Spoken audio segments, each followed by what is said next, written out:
Welcome. I'm Adam Miller, a consultant with the Art of Applying and a graduate of the University of Virginia's Darden School of Business. Today we've got a question about whether or not something qualifies as a direct report and how important it is to have had direct reports going into a regular full-time MBA program. So let's take a look at what the client asked our consulting team. They write in and said, "Hi all, in my MBA applications, I'm often asked if I'll have any direct reports. I have experience teaching, so would my students be considered direct reports? Thank you." So the reason I'm doing this video is one, to answer this very tactical question, because you do see more and more people who've been teachers going into MBA programs, right? A lot of my classmates were teachers for a few years before coming to Darden.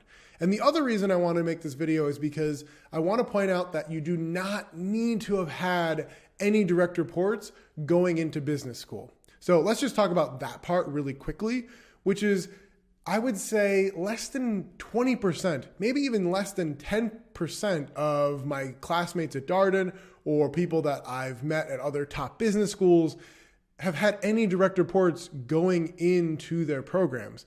And we also rarely have direct reports coming right out of our programs, right? We go right back into individual contributor roles as bankers or consultants or product managers or, just some kind of associate or analyst or senior analyst at whatever companies we join, and then slowly continue to work our way back up after a few years before we're presented with the opportunity to manage 3 people to 25 people. So again, it's just rare to have this happen.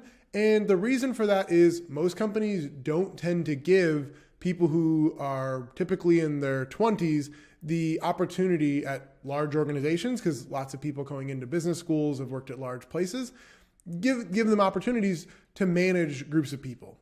You just need to demonstrate a certain level of competence, not only in your role, but also leading projects and informally leading teams before that'll happen. And a lot of us are right on the cusp of having those presented to us when we enter business school between the ages of, let's say 25 to 31.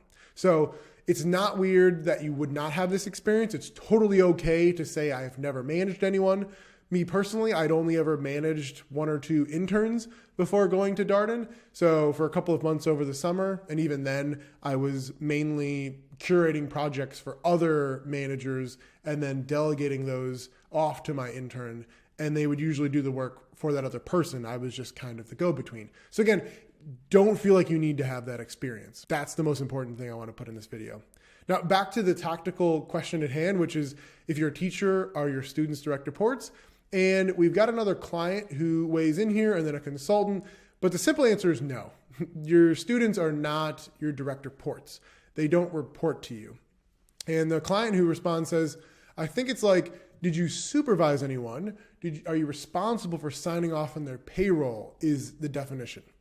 And she's absolutely right. Similarly, I would not put down volunteers I regularly oversaw as part of my direct report count.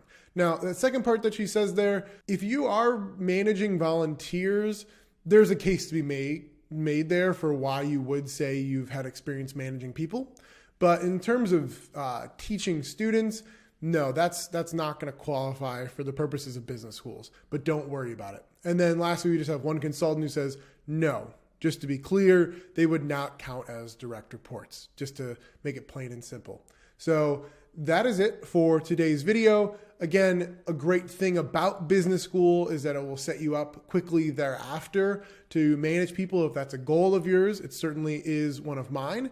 And so hopefully you found this video to be informative as well as a little bit entertaining. And if you want any help getting into your business school of your dreams or any other type of graduate school, please don't hesitate to reach out to us at theartofapplying.com.